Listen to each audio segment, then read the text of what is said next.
Hello friend, good afternoon. Welcome to your channel Crack WBTET primary interview related আর একটা গুরুত্বপূর্ণ episode নিয়ে চলে এলাম তোমাদের সামনে।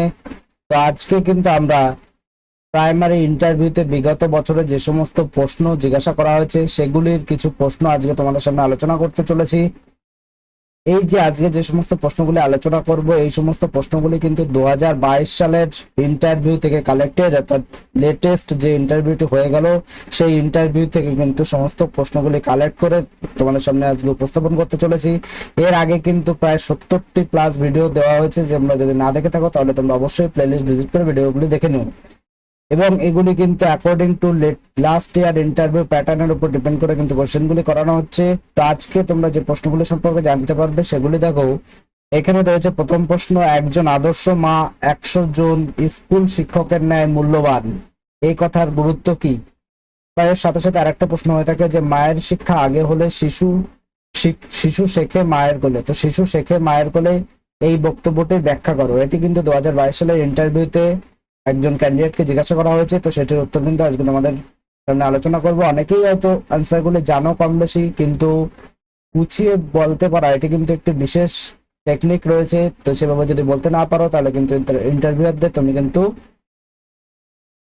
ভালোভাবে ইমপ্রেস করতে পারবে না। তো সেই কারণে কিন্তু এই বিষয়গুলিকে তোমাকে খেয়াল রাখতে হবে। এরপরে দেখো, প্রাথমিক শিক্ষাকে সার্বজনীন আখ্যা দেওয়া হয় কেন? এটিও কিন্তু খুব গুরুত্বপূর্ণ একটি প্রশ্ন। নেক্সট প্রশ্ন রয়েছে, প্রাথমিক শিক্ষা বলতে কি বোঝো? এটিও কিন্তু জিজ্ঞাসা করা হয়েছে। এবং আরেকটি প্রশ্ন যেটি রয়েছে, প্রাথমিক বিদ্যালয়ে কোন কোন খাতা মেনটেন করতে হয়? তো এইগুলি ছাড়াও আরো কিছু বিশেষ প্রশ্ন আলোচনা করা হবে। তো ভিডিওটি স্কিপ না করে প্রথম থেকে শেষ পর্যন্ত দেখতে থাকো। এছাড়া তোমাদের এখনো বলে দিই, যারা চ্যানেলটিকে সাবস্ক্রাইব করোনি তারা অবশ্যই এই সাবস্ক্রাইব বাটনে ক্লিক করে সাবস্ক্রাইব করে নিও। এবং এই ভিডিওটির শেষে আমরা একটি ফ্রি পিডিএফ এর কথা বলবো, তো পরে কিন্তু আমরা বলে দিচ্ছি সেটি। এবং অনেকেই কিন্তু মেসেজ করো যে নোটিফিকেশন পাচ্ছ না, তাদের জন্য বলবো তোমরা কিন্তু সাবস্ক্রাইব করার পর এই অল অপশনটিকে ক্লিক করে রাখো। এখানে কিন্তু নন পার্সোনালাইজড যে অপশনটি রয়েছে সেটিকে কিন্তু তোমরা সিলেক্ট করবে না, এখানে কিন্তু অল অপশনটিকে সিলেক্ট করে রাখবে, তাহলে কিন্তু সমস্ত নোটিফিকেশন তোমরা পেয়ে যাবে। এবং আমাদের ডেসক্রিপশন বক্সে কিন্তু আমাদের টেলিগ্রাম গ্রুপের লিংক দেওয়া আছে, সেখান থেকে কিন্তু তোমরা টেলিগ্রাম গ্রুপে জয়েন হয়ে যেতে পারো। এই টেলিগ্রাম গ্রুপে কেন জয়েন হবে? তোমরা যদি টেলিগ্রাম গ্রুপে তোমরা জয়েন হয়ে নাও তাহলে কিন্তু চাকরি সংক্রান্ত সমস্ত আপডেট কিন্তু সবসময় ভিডিও করে দেওয়া সম্ভব হয় না। সেই কারণে কিন্তু যদি তোমরা গ্রুপে থাকো তাহলে সমস্ত আপডেটগুলো কিন্তু খুব সহজে তোমরা পেয়ে যাবে। এছাড়াও টেলিগ্রামে গিয়ে তোমরা ক্র্যাক WBTET সার্চ করলেও কিন্তু আমাদের গ্রুপ পেয়ে যাবে। এবং ফ্রি পিডিএফ, এই ভিডিওটি যদি প্রথম থেকে শেষ পর্যন্ত দেখো তাহলে তোমাদের জন্য কিন্তু একটি ফ্রি পিডিএফ রয়েছে, সেটি কিভাবে পাবে তোমরা কিন্তু আমি তোমাদের বলে দেবো পরবর্তীতে। এই ফ্রি পিডিএফ এর একটি পাসওয়ার্ড নিয়ে একটি সমস্যা অনেকেই ফিল করছো, তাদের জন্য বলবো ইন্টারভিউ এই যে প্লেলিস্টে তোমরা এখান থেকে ভিডিও প্লেলিস্টে প্রথমে যাবে এবং সেখান থেকে কিন্তু ইন্টারভিউ পিডিএফ বুক এটিতে কিন্তু তোমাদের পিডিএফ পাসওয়ার্ড দেওয়া আছে। তো অবশ্যই তোমরা এখান থেকে দেখে নেবে। তো চলো চলে যাই আজকে মূল বিষয়ে। তো আজকে প্রথমে প্রশ্ন যেটি রয়েছে দেখো, প্রাথমিক শিক্ষা বলতে কি বোঝো? তো প্রাথমিক শিক্ষা বলতে কি বোঝো? এখানে দেখো, প্রাথমিক শিক্ষা স্তর হলো সমগ্র শিক্ষাকালের এমন একটি স্তর যে সময়টা বিশেষ করে প্রত্যেক শিশুটি শিক্ষালয়ে থাকা উচিত। অর্থাৎ প্রথম শ্রেণী থেকে অষ্টম শ্রেণী পর্যন্ত সময়কাল, অর্থাৎ 3 থেকে 14 বছর বয়সী পর্যন্ত সময়কাল হলো এই স্তরের শিক্ষাকাল। এই শিক্ষা হলো অপরিহার্য এবং সার্বজনীন এবং সাধারণ ধর্মী। তো অনেকের মনে কিন্তু প্রশ্ন থাকবে, অনেকেই বলবে 6 থেকে 14 বছর বয়সের কিন্তু বিনামূল্যে বাধ্যতামূলক শিক্ষাদানের কথা বলা হয়েছে। কিন্তু তোমাদের জ্ঞাতার্থে এটুকু বলে দিই যে প্রথম শ্রেণী বর্তমানে কিন্তু পিপি অর্থাৎ প্রি প্রাইমারিকে কিন্তু এই সর্বশিক্ষা মিশনের আন্ডারে অর্থাৎ SSA এর আন্ডারে আনা হয়েছে। এই সর্বশিক্ষা অভিযানটি কি বা সমগ্র শিক্ষা অভিযানটি কি এটি সম্পর্কেও কিন্তু ডিটেলস ভিডিও দেওয়া আছে, তোমরা অবশ্যই সেটিকে একবার দেখে নিও। তো তোমাদের কিন্তু প্রথম শ্রেণী অর্থাৎ পিপি থেকে কিন্তু অষ্টম শ্রেণী পর্যন্ত এই শিক্ষার সর্বজনীন যে শিক্ষা সেটির আন্ডারে আনা হয়েছে। এবং প্রাথমিক শিক্ষা কথা যেহেতু বলা হয়েছে সেহেতু এখানে প্রথম শ্রেণী বলা হয়েছে, কারণ পিপি যেটা এটি কিন্তু প্রাক প্রাথমিক পর্যায়ে পড়ছে, কিন্তু প্রত্যেকটি কিন্তু সর্বশিক্ষা মিশনের আওতায় রয়েছে। এবং যদি বলা হয় যে প্রাথমিক শিক্ষা বলতে কি বোঝো, তাহলে কিন্তু তোমাদের বিস্তারিত এটিকে সুন্দরভাবে বলে দিয়ে তোমাদের কিন্তু এজটি খুব সাবধানে বলতে হবে যে 6 থেকে 14 বছর শিশুদের কিন্তু সর্বশিক্ষা মিশনের আওতায় রাখা হয়েছে। এবং প্রাথমিক স্কুলে যদি কোনো বাচ্চা পড়ে তো তাদের বয়স কিন্তু 3 থেকে 14 বছরের মধ্যে কিন্তু হতে হবে। এবং এর মধ্যে কিন্তু আপার প্রাইমারিও ইনক্লুডেড রয়েছে, অর্থাৎ 8 পর্যন্ত ক্লাসকে কিন্তু এই প্রাথমিকের আন্ডারে ধরা হয়। এরপরে দেখো প্রাথমিক শিক্ষার উদ্দেশ্য কি। প্রাথমিক শিক্ষার উদ্দেশ্য কি, এখানে দেখো প্রাথমিক শিক্ষার উদ্দেশ্য হলো ব্যক্তির সুষ্ঠু শারীরিক বিকাশ, মানসিক বিকাশ, প্রত্যবিক বিকাশ, সামাজিক বিকাশ, দৈহিক বিকাশ, নৈতিক বিকাশ, মূল্যবোধের বিকাশ ও সৌন্দর্যবোধের বিকাশ, ব্যক্তিসত্তার বিকাশ, সুনাগরিকত্বের বিকাশ ইত্যাদি গঠনে সহায়তা করা। এক কথায় ব্যক্তির সামগ্রিক সুষম এবং সুসামঞ্জস্যপূর্ণ বিকাশের সহায়তা করাই প্রাথমিক শিক্ষার মূল উদ্দেশ্য। তো এখানে প্রাথমিক শিক্ষার উদ্দেশ্য ক্ষেত্রে কিন্তু সমস্ত দিকগুলি তুলে ধরা হয়েছে, যে ব্যক্তির সুষ্ঠু শারীরিক বিকাশ রয়েছে, মানসিক বিকাশ রয়েছে, পক্ষবিক বিকাশ রয়েছে, সামাজিক বিকাশ রয়েছে, দৈহিক বিকাশ রয়েছে, নৈতিক বিকাশ রয়েছে, মূল্যবোধের বিকাশ রয়েছে, সৌন্দর্যবোধের বিকাশ রয়েছে, ব্যক্তিসত্তার বিকাশ রয়েছে। এগুলি তোমাদের সবগুলি যদি মনে না থাকে তাহলে যে কটি মনে থাকবে মোটামুটি সেগুলি কিন্তু ইন্টারভিউ রুমে কিন্তু তোমরা উপস্থাপন করে দিয়ে আসবে। এক্ষেত্রে তোমাদের একটি কথা বলি যে নৈতিক বিকাশ, এই নৈতিক বিকাশ অনেকের মনে প্রশ্ন থাকতে পারে যে এটি কি ধরনের বিকাশ। তো নৈতিক বিকাশ হচ্ছে, তোমরা কোয়েলবার্গের নৈতিক বিকাশ তত্ত্ব পড়ে থাকবে, তো সেখানে কিন্তু তোমরা দেখেছো যে কোন কাজটি কোন সময় করা উচিত। অর্থাৎ বিদ্যালয়ের কথাই যদি আমি বলি যে একটি শিশু রয়েছে, ছোট একটি বাচ্চা, তাহলে সে নিশ্চয়ই অপেক্ষাকৃত শারীরিকভাবে একজন বড় শিক্ষার্থী, অর্থাৎ আমি ধরে নিলাম ক্লাস 1-এ পড়া একজন শিক্ষার্থী এবং ক্লাস 4-এ পড়া একজন শিক্ষার্থীর মধ্যে কিন্তু একটু গন্ডগোল হলো বা ঝামেলা হলো, সেক্ষেত্রে ক্লাস 1-এ পড়া শিক্ষার্থী অবশ্যই একটু ছোট এবং ক্লাস 4-এ পড়া শিক্ষার্থীটা কিন্তু অবশ্যই বড়। তাহলে এদের মধ্যে যদি ঝামেলা হয় বা মারামারি হয় তাহলে কিন্তু অনায়াসে কিন্তু ক্লাস 4-এর শিক্ষার্থীটি কিন্তু একটি তাদের মধ্যে যে স্যাটিসফাইড, অর্থাৎ যে জিতে যাওয়ার ব্যাপার, এরকমটি কিন্তু ক্লাস 4-এর শিশুটির ক্ষেত্রে হওয়া সম্ভব। কিন্তু নৈতিক বিকাশ কি, অর্থাৎ তার মধ্যে যদি এই নৈতিকতার উদয় হয় যে সে আমার থেকে ছোট, সে আমার নিচু ক্লাসে পড়ে, সে আমার ভাতৃ সমতুল্য এবং সে আমার ক্লোজ কোনো ফ্রেন্ড, তো সেই এই বোধটি যদি বিকাশ হয় তাহলে তাদের মধ্যে সেই মারামারি বা সেই বিষয়টি কিন্তু হ্রাস পাবে। তো এটি কিন্তু নৈতিক বিকাশের মধ্যে পড়ে, শুধুমাত্র মারামারি বা গন্ডগোলের বিষয়টি নয়, জীবনের অনেক ক্ষেত্রে কিন্তু এই নৈতিক বিকাশ বিষয়টি কিন্তু প্রযোজ্য রয়েছে।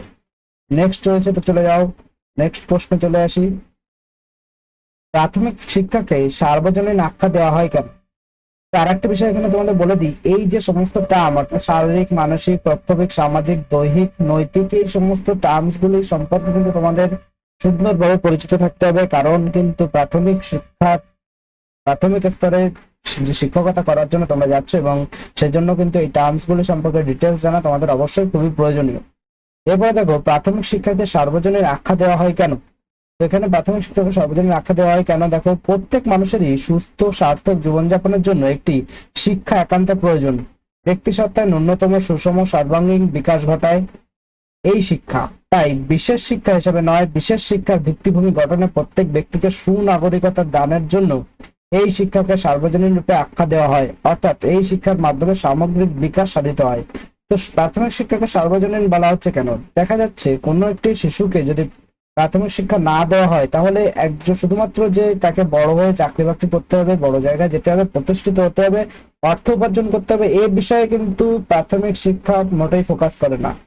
প্রাথমিক শিক্ষা ফোকাস করে শুধুমাত্র একজন সুনাগরিক হয়ে ওঠার জন্য, কিন্তু সুনাগরিক হয়ে ওঠার দিকে কিন্তু প্রাথমিক শিক্ষা বিশেষভাবে ফোকাস করে। সেটি কিভাবে, দেখা যাচ্ছে বড়দের সঙ্গে কিভাবে কথা বলতে হবে সেটি সম্পর্কে শিক্ষা দেয়, শুধু বড়দের সঙ্গে কিভাবে কথা বলতে হবে সেটি নয়, সামান্যভাবে যে জীবনে বেঁচে থাকার জন্য এবং সমস্ত কার্যকলাপ করার জন্য যে সমস্ত শিক্ষার দরকার, অর্থাৎ তুমি বাজারে গিয়ে 1 কেজি আলু কিনলে, তো সেই 1 কেজি আলুর দাম 30 টাকা করে, যদি 1 কেজি আলুর দাম হয় তো 2.5 কেজি আলুর দাম তোমার কত হবে সেটি তোমাকে জানতে শিখতে হবে।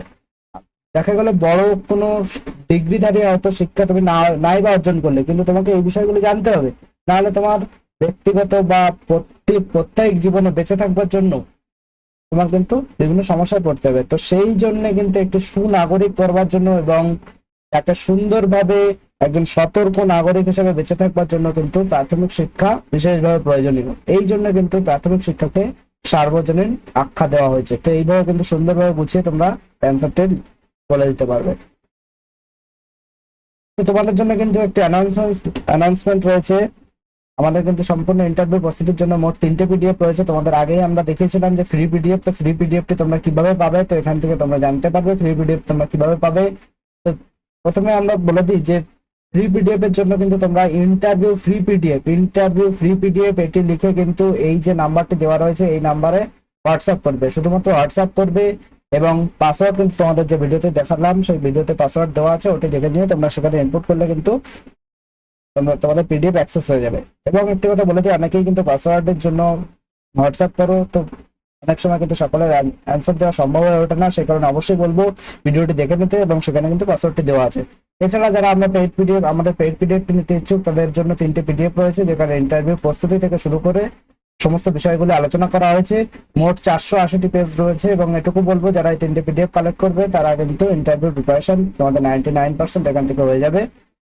তো যারা পেইড পিডিএফটি নিতে ইচ্ছুক তারা কিন্তু শুধুমাত্র ইন্টারভিউ লিখে এই নাম্বারে হোয়াটসঅ্যাপ করবে। ডিটেলস কিন্তু আমাদের কমেন্টে দেওয়া থাকবে, সেখান থেকে দেখে নিয়ে তোমরা হোয়াটসঅ্যাপ করে নিতে পারো। চলে যাই পরের প্রশ্নে।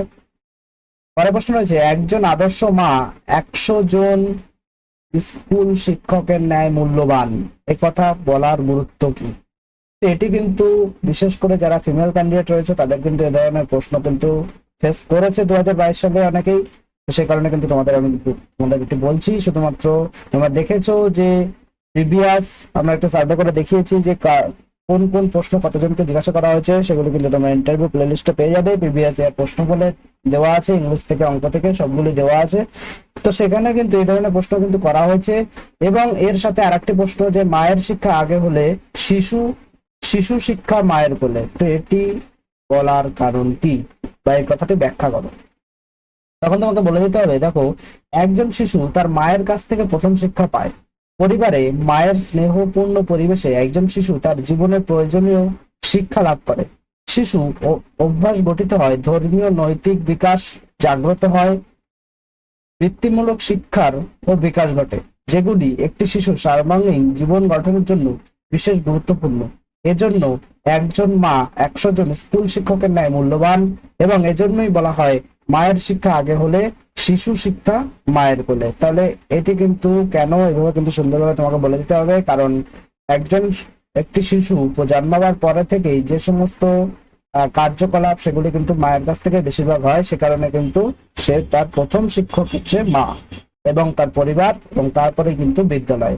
তো সেই জন্য বলছে যে তার মায়ের কাছ থেকে প্রথম শিক্ষা পায়, পরিবারের মায়ের স্নেহ পূর্ণ পরিবেশে একজন শিশু তার জীবনের প্রয়োজনীয় শিক্ষা লাভ করে। শিশুর অভ্যাস গঠিত হয়, ধর্মীয় নৈতিক বিকাশ জাগ্রত হয়, বৃত্তিমূলক শিক্ষারও বিকাশ ঘটে, যেগুলি একটি শিশুর সর্বাঙ্গীন জীবন গঠনের জন্য বিশেষ গুরুত্বপূর্ণ। এই জন্য কিন্তু বলা হয় যে একজন আদর্শ মা 100 জন স্কুল শিক্ষকের ন্যায় মূল্যবান। এই বিষয়টি কিন্তু খুব একটি গুরুত্বপূর্ণ প্রশ্ন। পরের প্রশ্ন দেখে নাও, প্রাথমিক বিদ্যালয়ে কোন কোন খাতা মেনটেন করতে হয়? খুবই গুরুত্বপূর্ণ একটি প্রশ্ন, কারণ একজন টিচার হিসেবে যখন তোমাকে রিক্রুট করা হবে তখন কিন্তু বিভিন্ন রকম দায়িত্ব কিন্তু তোমার উপর ন্যস্ত হবে, এবং সেই সমস্ত বিষয়গুলি কতটা তোমার আয়ত্ত আছে সেগুলো জানার জন্য কিন্তু এই ধরনের প্রশ্ন করা হয়। দেখো প্রাথমিক বিদ্যালয়ে কোন কোন খাতা মেনটেন করতে হয়, তো এখানে দেখো প্রাথমিক বিদ্যালয়ে যে খাতাগুলো মেনটেন করতে হয় সেগুলো হলো মিড ডে মিলের খাতা, ক্যাশবুক খাতা, চেকবুক রেজিস্টার, স্টেশনারি খাতা, টিচারদের অ্যাটেন্ডেন্স খাতা, অ্যাকাউন্টেন্সি খাতা এবং ইউনিফর্মের খাতা প্রভৃতি। এছাড়াও কিন্তু বর্তমানে তোমরা জানো যে বিদ্যালয়ে কিন্তু আয়রন ট্যাবলেট দেওয়া হয়, এর জন্য কিন্তু একটা খাতা রয়েছে, সেটিকেও কিন্তু ম্যানেজ করতে হয়, এবং শিক্ষকদেরই কিন্তু দায়িত্ব সেটিকে ম্যানেজ করা। মিড ডে মিলের যে সমস্ত হিসাব নিকাশ যেগুলো রয়েছে সের জন্য রয়েছে মিড ডে মিলের খাতা, ক্যাশবুক খাতা, বিদ্যালয়ের যে সমস্ত টাকা পয়সার হিসাবপত্র সেগুলো কিন্তু ক্যাশবুক খাতা রেজিস্টার করা হয়, চেকবুক রেজিস্টার, স্টেশনারি খাতা, যে সমস্ত জিনিসপত্র কেনা হয় বিদ্যালয়ে সেগুলোর হিসাব কিন্তু থাকে, টিচার অ্যাটেন্ডেন্স খাতা, প্রত্যেকটা টিচার প্রতিদিন বিদ্যালয়ে যাওয়ার পরে এই সমস্ত খাতায় সাইন করতে হয়, সেটি কিন্তু টিচার অ্যাটেন্ডেন্স খাতা, অ্যাকাউন্টেন্সি খাতা এবং ইউনিফর্মের খাতা, বিদ্যালয়ে যে সমস্ত ইউনিফর্ম দেওয়া হয় সেগুলির খাতা কিন্তু মেনটেন করতে হয়। এছাড়াও আর যদি বলা হয় তাহলে কিন্তু স্টুডেন্ট অ্যাটেন্ডেন্স খাতাও কিন্তু শিক্ষকদের মেনটেন করতে হয়, এবং এটি তো একটি কমন বিষয়, সেই জন্য আমি সেটিকে কিন্তু বললাম না। তো এই ছিল আজকে কতগুলো গুরুত্বপূর্ণ প্রশ্ন। যারা চ্যানেলে এখনো নতুন তারা অবশ্যই চ্যানেলটিকে সাবস্ক্রাইব করে নাও, এবং তার জন্য তোমাদের বলবো সাবস্ক্রাইব করে নিয়ে তোমরা অবশ্যই ইন্টারভিউ প্লেলিস্টে অবশ্যই একবার ভিজিট প্লেলিস্টে গিয়ে তোমরা এই যে ইন্টারভিউ প্লেলিস্ট, এখানে তোমাদের যে ইন্টারভিউ প্লেলিস্টটি রয়েছে এই প্লেলিস্টে তোমরা ভিজিট করে নিও, এখানে কিন্তু প্রায় 80টির কাছে ভিডিও রয়েছে। এই ভিডিওগুলি তোমরা অবশ্যই একবার দেখে নিও এবং এখান থেকে তোমরা সাবস্ক্রাইব করে অল বাটনে ক্লিক করে নিও এবং যারা এখনো টেলিগ্রাম গ্রুপে জয়েন হয়নি তারা ডেসক্রিপশন বক্সে দেওয়া লিংকের মাধ্যমে টেলিগ্রাম গ্রুপে জয়েন হয়ে যাও। ভিডিওটি ভালো লাগলে একটি লাইক করে দিও, কারণ তোমাদের একটি লাইকই কিন্তু আমাদের পরবর্তী ভিডিও বানানো মোটিভেশন যোগায়। Thank you.